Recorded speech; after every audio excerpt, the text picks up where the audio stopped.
At this time, we are recording, so we'll go ahead and get started. For those that this may be your first webinar to tune into, my name's Cody Maxwell, Fannin County Extension Agent for Ag and Natural Resources, and previously we've been focusing on pastures and forages on these webinars, but this week we're going to move into talking about cattle management. And the time that we're in right now, I think this is a very timely topic. I think on the webinar invite that I sent out, it said bull turnout - establishing a calving season. And so the focus will be bull turnout, but essentially in doing that, we're establishing a calving season when doing so. And so we've got some objectives that we're going to focus on during this presentation. I'll go through these and then we'll talk through them all in depth as we go through here. But we're going to look at dates to consider for bull turnout or artificial insemination. When we refer to bull turnout, we're also including artificial insemination. If any of you will be doing that, it's just we'll be looking at the actual date of the AI in which that takes place. Now, bear in mind, if you are looking at AI or considering AI and you're looking for that specific breeding date, bear in mind that if it's on heifers, we've got to back up 9 days from there to start the protocol in which we'll set that heifer up. If it's cows, we'll back up 10 days from that date. So just keep that in mind. In relation to bull turnout, we're also going to look at the expecting calving dates. We're going to talk about the different times of the year that you can calve, the advantages, disadvantages to all of those here in Fannin County and the North Texas area specifically. Why do we want to establish a calving season? We're gonna look at that today, and then also challenges associated with the long calving seasons. Whenever we look at that 365-day a year calving season, or the 150 or the 120, some challenges that are faced with those. So we'll move in and start here and talk about considerations for bull turnout. First, we need to look at when do we want to have these calves. Many people will say, well, I don't want to have to deal with calving cows during the winter time. I don't want to have to worry about sloshing around in the mud. I want to get it done before then, or I want to get it done after. Many times after, we may move into even muddier times of the year. I don't want to have to deal with the cold weather. I don't want to worry about days where they might be calving where it's 0 degrees. We hadn't had to worry about that in the last few years here, but definitely a case whenever we look at the winter time.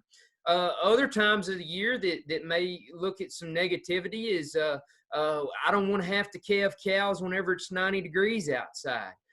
Definitely something to consider. Or I don't want to have to worry about this cow having to raise this calf during drought conditions that we may be going through.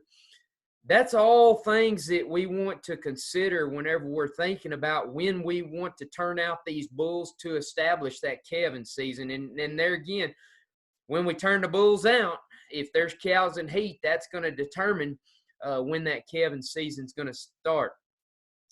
There's advantages whenever we're looking at calving in the spring. There's advantages when we're looking at calving in the winter, and there's advantages when we're looking at calving during the fall. And I kind of went backwards there when I could have started with the fall and moved up to the spring, but nonetheless, there's advantages with all of those. There's also disadvantages when you look at some of them too. We'll talk about that a little bit later on. But the advantage, we look at the spring calving time frame here in Fannin County and North Texas area, and that's going to be February, March, and April. Whenever we refer to spring calving, that's the 3 months out of the year that we're referring to. Whenever we look at winter calving, that's going to be December, January, February. And then when we look at fall calving, that's going to be September, October, November. And so there's going to be advantages, disadvantages with each. The advantage with the spring calving is all of us are getting to take advantage of that spring forage that we're dealing with right now. We've got a beautiful day outside today. The sun's shining. It's warm outside, and so we can expect some growth that'll take place out there with the spring forage today. We came out of some cooler temperatures this last weekend. We've had our warm season perennial forages are starting to green up at this time. Whether you've got Bermuda grass or native grass, we're seeing those green up. Not the best thing that happened last weekend, getting down there into the 40s, in the upper 30s at night. However, we've bounced back pretty good this week in warming those temperatures up. So advantage with spring calving is you get the advantage of the spring forage. Advantage with fall calving, whenever we're looking at September, October, November, when we look at selling those calves in spring, early summer, we're getting to take advantage of a market that's not being flooded at the time with a lot of calves. For instance, with those spring calves, majority of our cow herd around the nation is going to be a spring calving cow herd. You could say predominantly about 80% of our nation's cow herd is going to be a spring calving herd. So when you think of majority of it calving February to April, many of those calves are going to be sold October, November, December. That's when a lot of the calves around the nation are going to hit the market. So advantage with the fall calving herd, you're going to get to take advantage of that spring or summer market. Not the greatest right now, realizing the case of the COVID-19, but take that out of consideration. And in most cases, we're usually dealing with pretty good prices during the springtime. Other things that we can look at is whenever we look at different times of the year of calving, we have to consider the nutritional needs of the herd itself. When we look at our cow, when she's in late gestation and early lactation, she's going to require the most nutritional needs for her body to late gestation supplement that calf, that fetus that she's growing inside of her, early lactation to supplement that growing calf with the milk that she's going to be providing to it. So whenever we look, and we'll talk later on about having a defined calving season within a certain amount of days, the tighter we can get that calving window, the more cows that we can get into that calving window, the easier it's going to make us as a cattle manager to be able to supply or supplement those nutritional needs at any given time. Moving on to the next slide here, we'll get this to adjust. So I put some dates here whenever we look at bull turnout or if we're artificially inseminating those cattle, dates where generally we look at in relation to the expected calving dates. So to start with our fall calving herds, if we're wanting to establish a fall calving herd, we're gonna first and foremost look to December 1st as our first date to turn that bull in or to AI. And all of these dates are going to be based on a 283-day calving or gestation period on that cow. And so on turning in on December the 1st, that's going to put that cow calving December the 9th, December 15th, it'll put her calving at September the 23rd, and so on and so forth. We move down to March the 1st there. Whenever we get into those winter calving dates, March the 1st is really going to kind of start the time frame of our winter calving season, moving down through about April the 1st. And so if we put a bull in March the 1st, as you can see, December the 8th is going to be our expected calving date. April the 1st, January the 8th. Then we get into the time frame that we're in right now, moving into the spring calving seasons. April the 15th, that's going to put us at January the 22nd. Many people around the world use May the 1st as a targeted date to turn those bulls in, and that's going to start us calving at February the 7th, so on and so forth. I'll note here, and I'll note again a little later on in the presentation, you see my last date there is June the 1st, and that puts us at starting our calving season on March the 10th. We really don't recommend turning in bulls much later than that. I realize that it is going to happen in some cases, but I'll talk a little later on the disadvantages that we can get into the later we get into the summer trying to turn those bulls in and trying to get cows bred. So the ideal calving season, ideal calving season is going to be 80 days. You've probably heard me talk in the past about a 90-day calving season, and that is ideal. To really tighten that window up, to put a lot of pressure on our cow herd, put a lot of pressure on our cows to get bred back, we're going to be at about a 60-day calving season. But ideally, whenever we look at everything together, if that cow is going to be pregnant for roughly 285 days, and again, that slide before was based on a 283 gestation period, but looking at 285 now, That gives us 285 days to raise this baby in utero, to grow that fetus inside of this cow.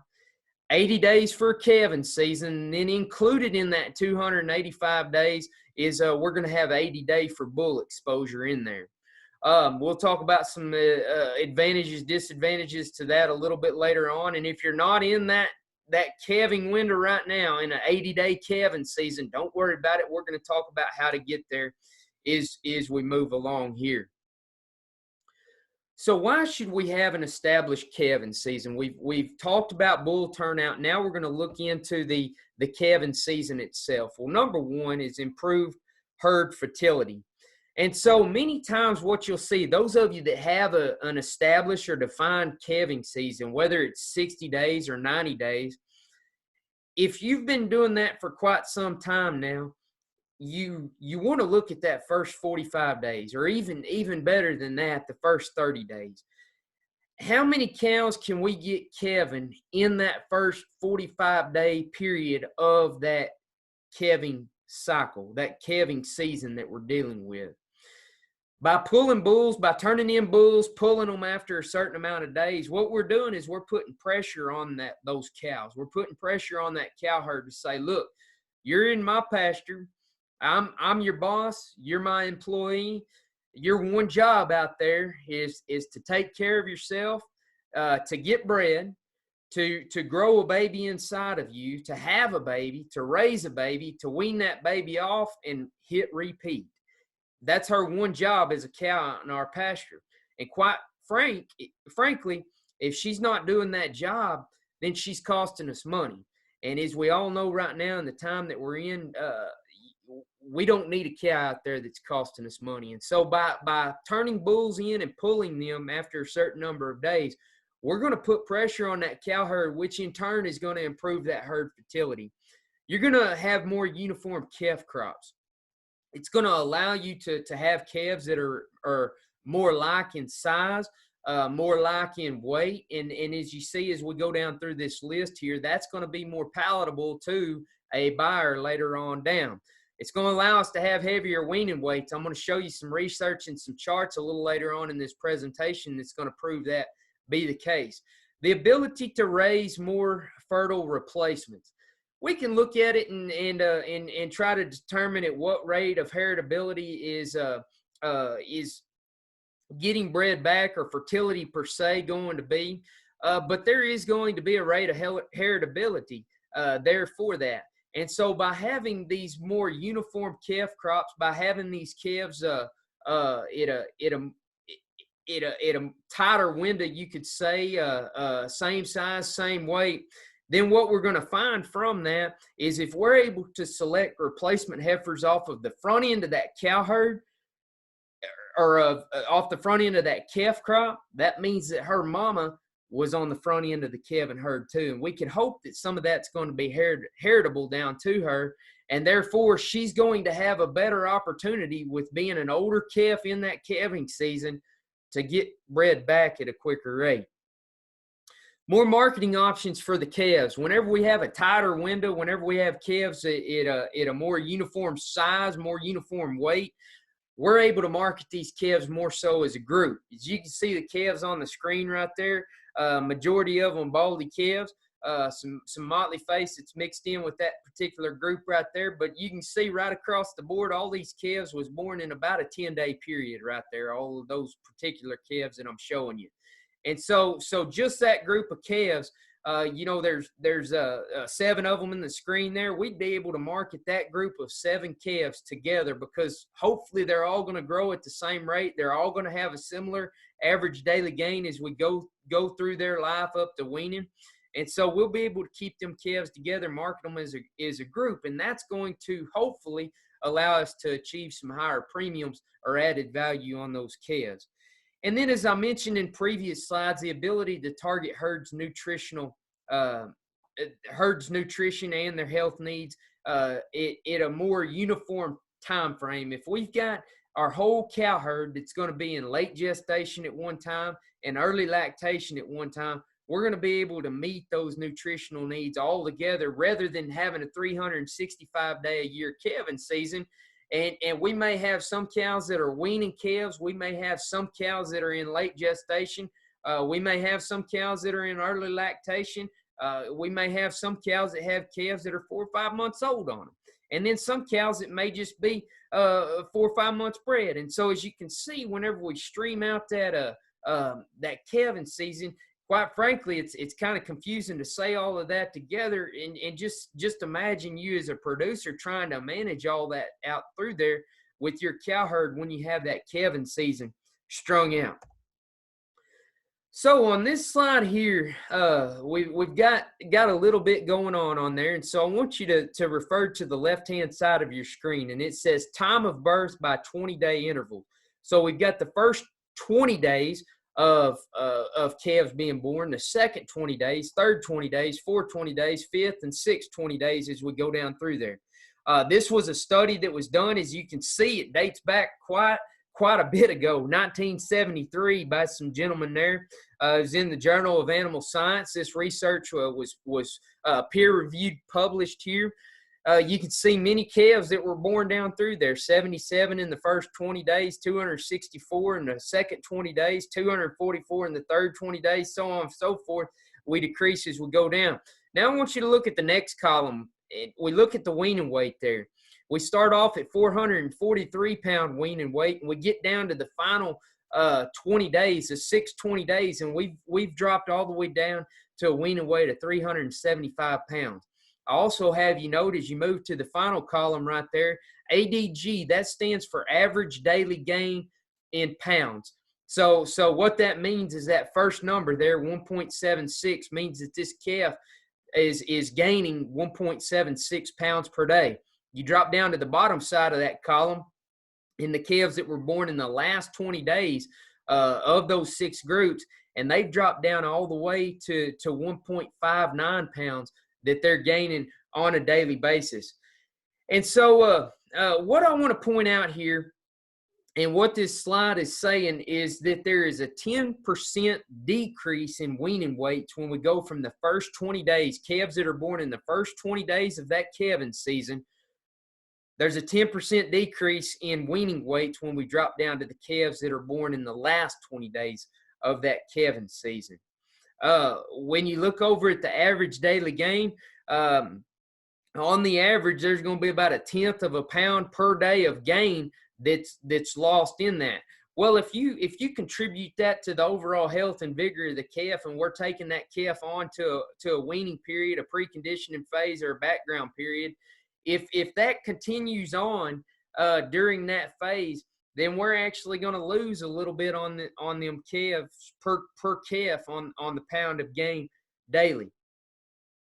This next slide, very important slide, as we look at right here. So the left bar graph that we're looking at is we've got a 5-month calving period there. The right bar graph, we've got a 2-month calving period right there. You can see the weaning weights of the calves as you bump down through there. So on the 5-month calving period, we're weaning calves that are 4 months old all the way up to 8 months old. And so we've got weaning weights that are stretching from the 4-month-old to 320 pounds all the way up to that 8-month-old calf that's 560 pounds, which averages out to be 480 pounds on the average that those calves weaned off. You skip over there to that 2-month calving period, and we're weaning calves that are 7 and 8 months old. 7-month-old calves weighing 500 pounds, 8-month-old calves weighing 560 pounds. And so we've got an average weight of our calves right there of 542 pounds.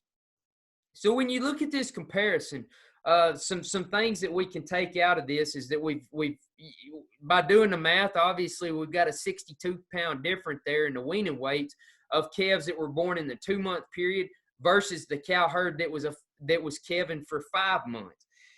And so I want to put a dollar value on this.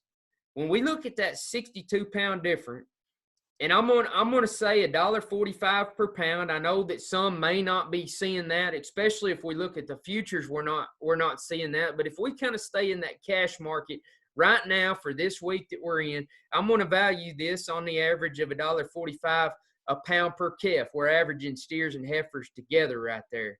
If you times that by 62 pounds, we've got an $89.90 per head difference on that cow herd that had a 60-day calving season versus the one that had a 150-day calving season, the 5-month calving period.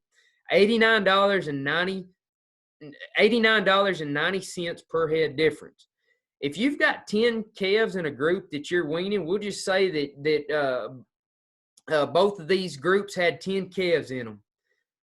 You times that $89.90 by 10, and that's $899 extra that this person that had the 60-day calving season was able to put in their pocket versus the one that had the 5-month calving period, because of the difference in the uniformity within the calf groups. Because we had a 2-month calving period in which we weaned calves that were 7 to 8 months old versus the 5-month calving period when we're weaning calves that are strung out from 4 months all the way to 8 months old.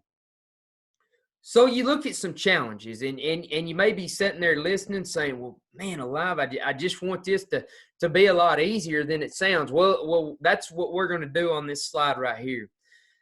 If you're on a 365-day calving season right now, it's okay. We're going to help you, and I encourage you to reach out to me because we can help you to break that down. We don't want to try to build Rome in a day. We don't want you to go from a 365-day calving season down to 80 days right off the bat. If so, you're going to be culling more than half your cow herd, and that just simply isn't economically feasible. So we look at the easiest way to do it, and the easiest way to do it, first and foremost, we need to palpate these cows or pregnancy test them. We need to pregnancy test them to find out their stage of pregnancy. And so that's something that a blood test is not going to be able to give us. A blood test is simply just going to tell us if the cows are bred or if they're open. And so we need to get a vet out there to actually be able to palpate these cows to be able to tell us the stage of pregnancy. So if you are at 365 days, we want to move these cows into one group being a spring calving herd and the second group being a fall calving herd. That's the easiest way to break up a 365-day calving season. I've worked with people who have done that before, and so it's not out of the ordinary to be able to do that. I promise you, it can be done. And so first we've got to get them palpated and break them up into 2 calving seasons. Then we work backwards from there. If we're at a spring and a fall calving herd from that point, we get them calved out that year, and then for the next year, we're going to make the decision, are we going to tighten this window down to a winter calving herd? We may do that, or we may say, well, we're going to sacrifice some months here on our income, and we're going to try to turn a bull out and make them all a spring calving herd at that point. It's just some decisions that we would have to make after breaking them up into 2 groups. If you're listening or if you're viewing this and you're at 150 days or 120 days, we don't want you to go right into an 80-day calving season from that, because if so, there again, it may not be economically feasible. It's all going to be determined at what stage of pregnancy those cows are in. So if we're at 150 days, what we want to do is in year 1 is take you back to 120 days. It can be done. And it's pretty simple. There again, we've got the pregnancy test these cows to be able to do so. If you're at 120 days, we can probably move you into a 90-day calving season right there at year 1. And so there are some challenges. However, it can simply be done. And then you're going to be able to achieve these uniform calf crops. And then going back to the statement that I made at the first, cows cost money to keep her around if she's open. And so, quite frankly, whatever her name may be out there in the pasture, or however long we've had her, if she's open, she's not cutting the mustard for us. I mean, she's simply costing us money in a time when we're looking at our hay costs not being super cheap. When we're looking at input costs not being cheap, we simply can't afford to keep her around if she's not having a calf for us every year. She can be replaced, and so every cow in the pasture is replaceable, and always keep that in mind. Other factors that influence us being able to have this uniform calving season, or this calving season that we're trying to define or establish here. BCS, that stands for body condition score, if you haven't seen that before. And so if you're not familiar with the body condition scores, we can certainly have a presentation on that. But we like those cows going into calving at a body condition score of a 6. Ideally, whenever she's breeding back, we like her to be in a 5 to 6. And so what's going to happen here is she's going to go from late gestation into early lactation. Shortly after early lactation, within about 80 days, as you saw earlier on, she's going to have a bull turn back out on her, and she's got a responsibility to get bred back. And so it relies on us as the manager to make sure that we're keeping those cows in those body condition scores. So you can see, as we look at the body condition score at the time of calving, is we move down there to the risk of rebreeding failure. You can see, if we're in a body condition score of a 5 to 6, that cow should breed back for us. As we move down there to those body condition scores of a 4 or less, she's probably not going to breed back. And so if she's not maintaining that ideal body condition score, if she's not maintaining some fat cover over those ribs, when we start seeing ribs, that's when we get into those issues whenever they're dropping down below a body condition score of a 4. This slide right here, I want to make this one available to you, and I want you to see here, and I'm going to try to explain this for you. So it's fertility at first estrus during spring breeding is affected by month, and this study was done in Texas. It comes from a publication that we have in Extension by L.R. Sprott. And so you look there at April. And what that means, 31 of 41, we had a 75% of this cow herd that got bred in April. You move into May there, and we've got 2 trials there that are going on. So 81% in trial 1, and then 41% of that trial 2 that's going on. So we initially had a 31 of 41, then we moved into 13 of 29.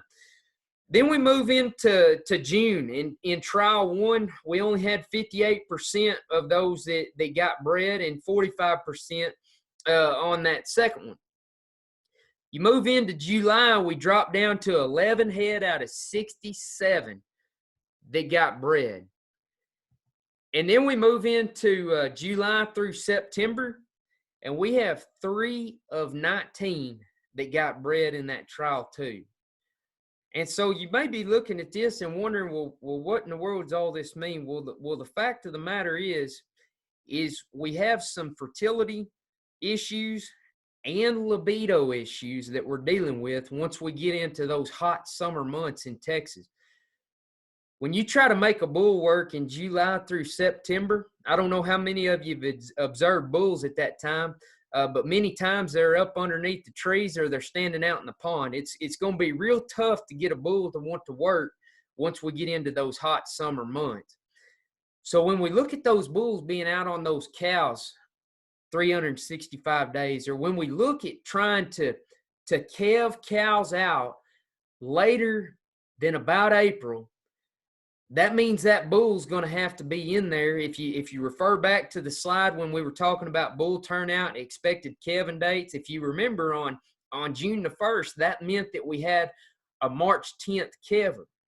Well, those that want to calve in April and May, those bulls is going to be out on them cows July and August. And you can see by this research trial that was done that we have not only fertility issues, but libido issues too, that we can get into with not only the bulls but the cows as well. I want to put up some references here, these links, excellent publications here that have pulled some information from. All of these charts that you saw, the research trials, came out of these publications here. I'll make this publication available to you if you'll send me an email. But definitely some good information in these. Feel free to take a picture of that slide or again, send me an email and we'll get this slideshow presentation available to you. That's going to be my information right there. And so I'll stop the share at this point. And then also, let me give me just a second here.